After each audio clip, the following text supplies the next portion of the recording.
Has your faith journey or the faith journey of someone you know changed how they act? Let's talk about it.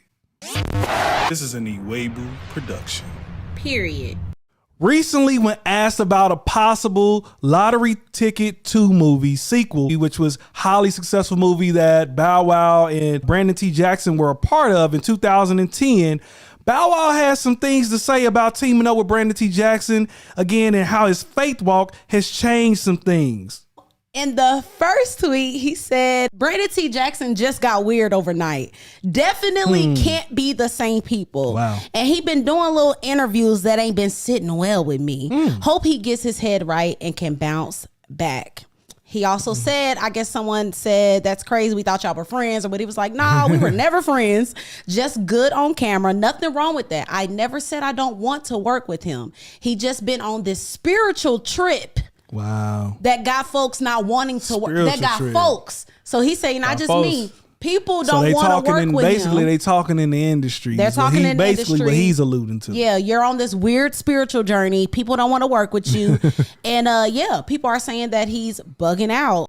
I wonder, is this something that's common? Like people see people get their faith and Do they or think whatever. we're weird? Like, do they think they weird? And so, yeah, I don't know. But go ahead, baby. Like, did you have one of these transitions in times? Because I know you had a lifestyle before. Like, I did have a lifestyle. Did some things. I've had a lifestyle before. Like, yeah, you was out here. Mean?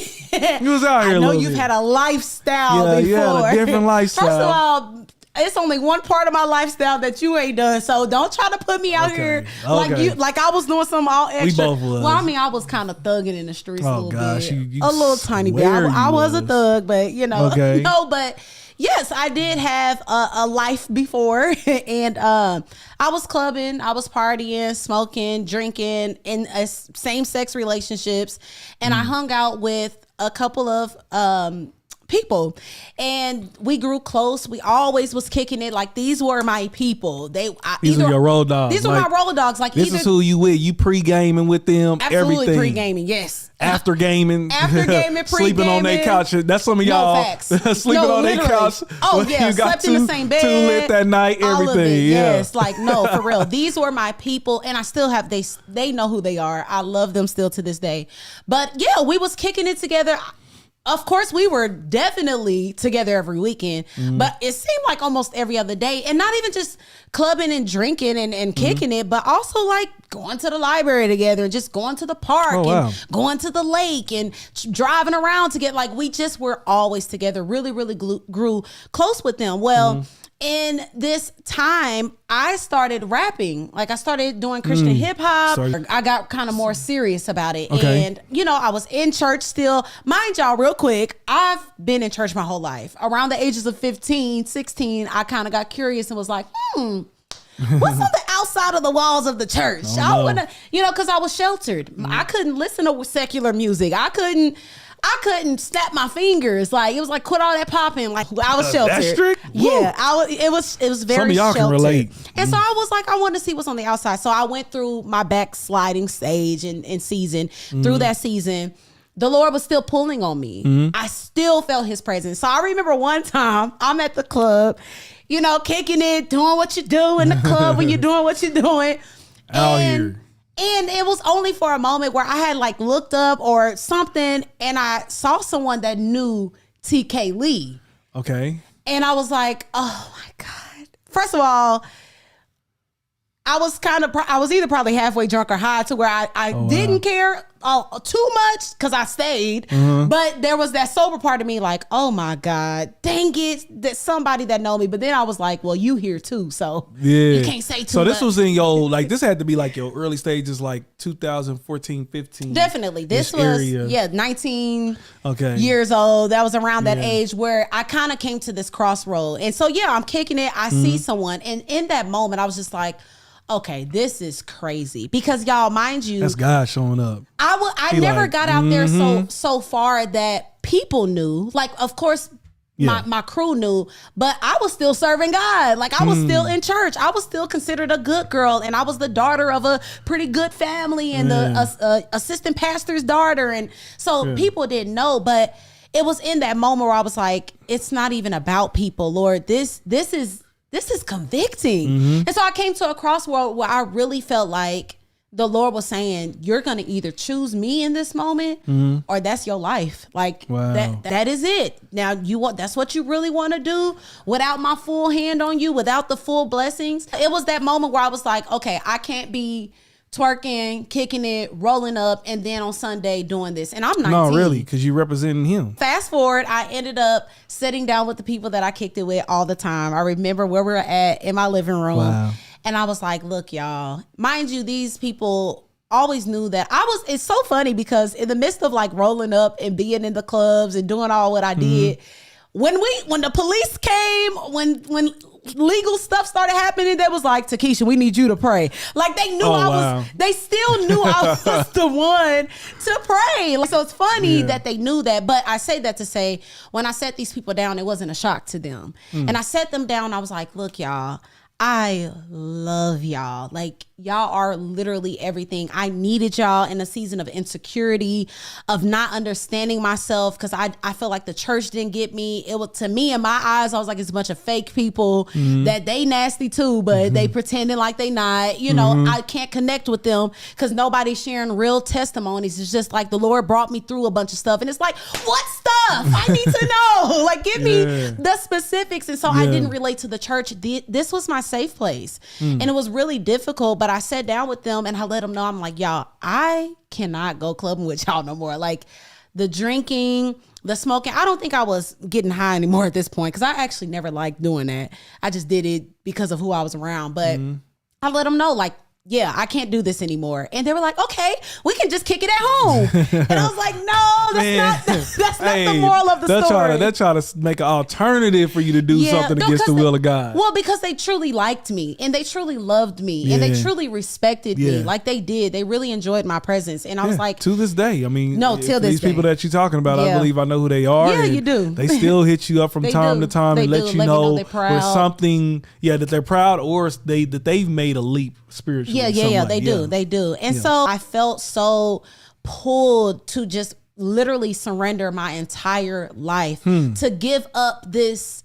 Yeah, it's fun. And I like kicking it. I still to this day, hubby, no, I'm here kicking it, and I'll make a party right here. Right here in the house. Right here in the house. But I knew I had to choose, and I did, and they respected it. Like they really did honor it. And so I can't say that they didn't make me feel weird. I honestly felt weird though. I felt weird being in a club and trying to still participate in these activities, knowing that I was supposed to be something else. Yeah, I don't know what Brandon is doing. Like what, maybe if he's turning things down, if he's not. Yeah, I didn't really certain roles see. anymore. Yeah, I didn't really see, what exactly it was. I did listen to some commentary of some other comedians who were like, basically like, in this industry, we know that a lot of people are against that. Like it's like, leave God at the door. Like we not dealing with God. Like you can leave him there. Yeah. Like we don't want none of that around here. And we understand that when it comes to work to an extent. Well, yeah, don't preach on set. And You don't be a weirdo. Yeah, don't be a weirdo or anything. When you really walk with the Lord, you know that you could be a regular person. You don't have to be awkward and strange. And have you ever heard of Jesus Christ? Like, you don't have to be that way. Like, that is weird. I've had it done to me before where a young lady thought she was going to slide in my inbox and correct me and, like, just be on some really weird stuff. Like, ma'am, you don't even know me. Don't be, y'all, listen. It's been a lot of weirdos. If you are watching slide this, in your inbox. yeah, like, don't be that. Like,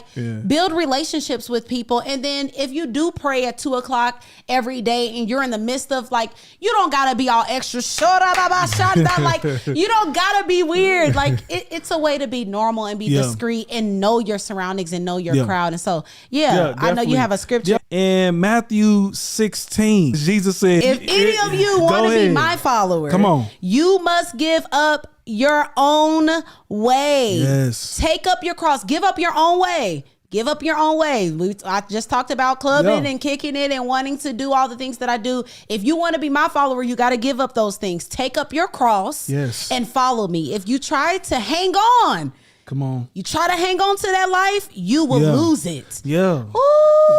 Because I literally just got done saying, like, okay, now I felt like the Lord was telling me now, if you choose that, Know what you're choosing. When you choose to hold on to all of your desires, all the things that make you happy, all the fleshly things that you're like, well, is this a sin? Is it really bad to go to the clubs? Is it really bad to get high? I mean, he did create weed. Are you laying your life down? Or are you taking up that cross? But if you give up your life for my sake, for Jesus' sake, you will save it. And what do you benefit if you gain the whole world but lose your own soul? What do you benefit by being completely fleshly satisfied with your life, but you are spiritually dead? I know that's not what it says, but that's what I think it says. No, and maybe that's what Brandon T is like. Listen, maybe he's on some other journey. Like, listen, I'm laying down what I was. Like, maybe you met, maybe Bow Wow met him when he was that Brandon T, okay? Back in the day. It could be I'm sorry, it could be as simple as like, maybe he was like just super goofy and now he might be a little bit more wise and mature, not talking as much, might not be talking about like, might not be having that trash talk and all of that type of stuff. Like, it could be as simple as that. Like, I think about it, like that was 2010. Mind you, they probably filmed it in 2009. I think about who I am from 2009 to where I'm at now.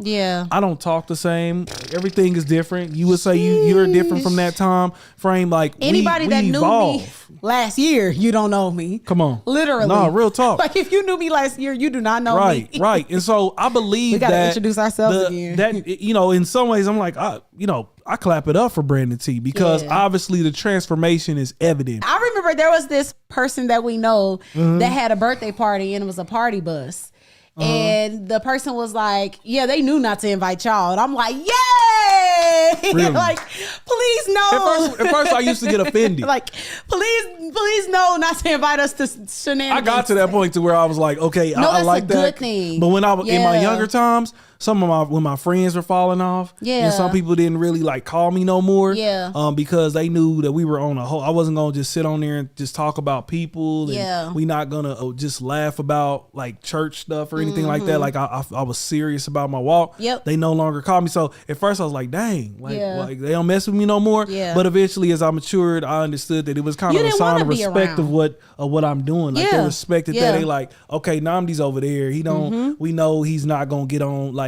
Even the certain music that I used to feature on, they're like, he's not getting on this hook. I didn't get those calls anymore. You understand? So and that's a good thing. Let us know how you've been going through that. Did you, your faith journey or some other journey that you're on has caused people to kind of back off from you? Let us know below. And thank you so much for making it to the end of this video. If you could do us a huge favor, please hit that like button and please subscribe. Yes, and do not forget to hit that notification bell. Yes. We need y'all to be notified every single time we go live and when we drop a video. And follow us on all social media platforms at theiwegbus. And we will see y'all next time on Radical Love with theiwegbus. We'll see you.